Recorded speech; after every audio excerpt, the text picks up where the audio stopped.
এটা ভিডিও হচ্ছে।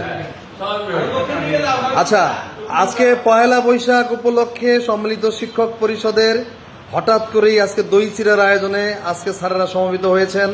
ধুমছে খাওয়া দাওয়া চলছে, এক একজন 3-4 প্লেটের নিচে খাচ্ছেই না, মনে হয় জীবনে কোনোদিন দই চিড়া খায় নাই স্যারেরা।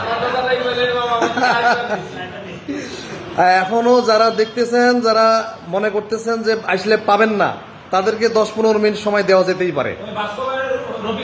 জি, এবং এই আয়োজনটি যাদের পরিশ্রমে হয়েছে, আজকের দ্য আনটোল্ড হিরো হচ্ছে আমাদের আজাদুল ভাই। আজাদুল ভাই হচ্ছে আজকের এই প্রোগ্রামের মূলত কারিগর। তার পিছনে কাজ করেছে আমাদের রফিকুল, তারপরে কাজ করেছে আমাদের ফারুক আহমেদ।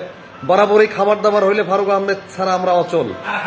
তারপরে জয় আছে, তারপরে আমাদের আলাউদ্দিন ভাই আছে, দেবাশিস তো আছেই, ওর নাম বলেছি।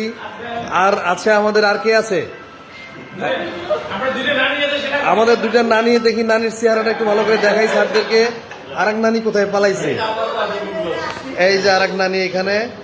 হ্যাঁ ম্যাডামরা, আপনারা মিস করলেন। আপনারা কিন্তু SMS দিয়েছিলাম আমি যে খুব তাড়াতাড়ি চলে আসেন, কাউরে কোয়েন না, একলাই আইসেন।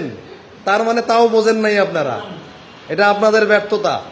যাই হোক, সবাইকে ধন্যবাদ জানাই। সম্মিলিত শিক্ষক পরিষদের এই সুন্দর পরিবেশ, এই ঐক্য, এই সংহতি, এই সুন্দর অবস্থান সমুন্নত থাকুক। সকলের কাছে দোয়া প্রার্থনা করে আজকের মতো এখানে শেষ করছি। আসসালামু আলাইকুম। নববর্ষের শুভেচ্ছা তো আগেই জানাই, পান্তা খামুকে। হ্যাঁ, দই চিড়া কিন্তু নববর্ষের জন্যই, সুতরাং এই খাওয়ার ছবির মাধ্যমে নববর্ষের শুভেচ্ছা পৌঁছে যাক ঘরে ঘরে। আসসালামু আলাইকুম।